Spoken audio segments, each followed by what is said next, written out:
ભરૂચ જિલ્લામાં આરટીઓ વિભાગ દ્વારા ડ્રાઇવિંગ લાયસન્સ ટેસ્ટ પ્રક્રિયામાં આધુનિક ટેકનોલોજીનો સમાવેશ કરતા હવે એઆઈ આધારિત ડ્રાઇવિંગ ટેસ્ટની શરૂઆત કરવામાં આવી છે। આ નવી સિસ્ટમ દ્વારા ટેસ્ટ પ્રક્રિયા વધુ પારદર્શક, સચોટ અને કડક બની ગઈ છે। ભરૂચ જિલ્લામાં આરટીઓ વિભાગ દ્વારા ડ્રાઇવિંગ લાયસન્સ ટેસ્ટ પ્રક્રિયામાં આધુનિક ટેકનોલોજીનો સમાવેશ કરતા હવે એઆઈ આધારિત ડ્રાઇવિંગ ટેસ્ટની શરૂઆત કરવામાં આવી છે। આ નવી સિસ્ટમ દ્વારા ટેસ્ટ પ્રક્રિયા વધુ પારદર્શક, સચોટ અને કડક બની ગઈ છે। ટેસ્ટ દરમિયાન ઉમેદવારની દરેક હલચલ પર આર્ટિફિશિયલ ઇન્ટેલિજન્સ આધારિત કેમેરા અને સીસીટીવી દ્વારા નજર રાખવામાં આવે છે। સમગ્ર પ્રક્રિયાનું લાઈવ મોનિટરિંગ કંટ્રોલ રૂમમાંથી કરવામાં આવશે, જ્યાં અધિકારીઓ ટેસ્ટ ટ્રેક પર ચાલી રહેલી કાર અને બાઇકની દરેક એક્ટિવિટી પર નજર રાખશે।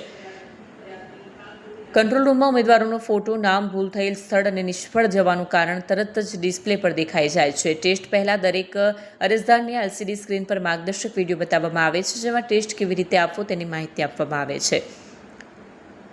આ ટેસ્ટ ટ્રેક પર કુલ 25 જેટલા કેમેરા લગાવવામાં આવ્યા છે, જેમાંથી 15થી વધુ એઆઈ આધારિત કેમેરા છે। અધિકારીઓના જણાવ્યા મુજબ આ નવી ટેકનોલોજીથી લોકોમાં યોગ્ય ડ્રાઇવિંગ કૌશલ્ય વિકસશે અને ટ્રાફિક નિયમોનું પાલન કરવાની ટેવ પડશે। ઉમેદવારોને ટેસ્ટ પહેલાં માર્ગદર્શક વિડીયો ધ્યાનથી જોવાની, ટ્રાફિક સિગ્નલનું પાલન કરવાની અને ગભરાયા વગર શાંતિથી ડ્રાઇવિંગ કરવાની સલાહ આપવામાં આવી છે। વિડીયો જર્નાલિસ્ટ વિરેન્દ્ર પાટીલ સાથે Satya TV news Bharuch. RTO ભરૂચમાં આપ સૌનું સ્વાગત છે।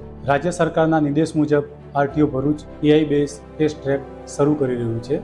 એઆઈ બેઝમાં આખી પ્રક્રિયા સેન્સર બેઝની જગ્યાએ કેમેરા બેઝ હશે, એટલે કે એઆઈ બેઝ કેમેરા તમારી આખી પ્રક્રિયાનું મોનિટરિંગ કરશે અને રિઝલ્ટ પણ આપશે। મિત્રો, આ ટેસ્ટમાં તમારે સમયમર્યાદાનું પાલન કરવું પડશે, તેમજ ટ્રેકના નિયમો છે એનું પાલન કરવું પડશે। સિસ્ટમ ગણતરીના મિનિટમાં જ તમારું રિઝલ્ટ ડિક્લેર કરી દેશે। આ સિસ્ટમથી લોકોનો સમય બચશે, તેમજ કામ ઝડપી થશે। જો કોઈ ઉમેદવાર સારી રીતે ડ્રાઇવિંગ જાણતો હશે તે જ ઉમેદવાર આ ટ્રેકમાં પાસ થશે। મારી લોકોને અપીલ છે, ડર્યા કે ગભરાયા વગર ટ્રેક ઉપર ટેસ્ટ આપવા માટે આવે અને પાસ થાય। અંતમાં આ ટેસ્ટનો જે મુખ્ય હેતુ છે એ 100% પારદર્શિતા લાવવાનો છે।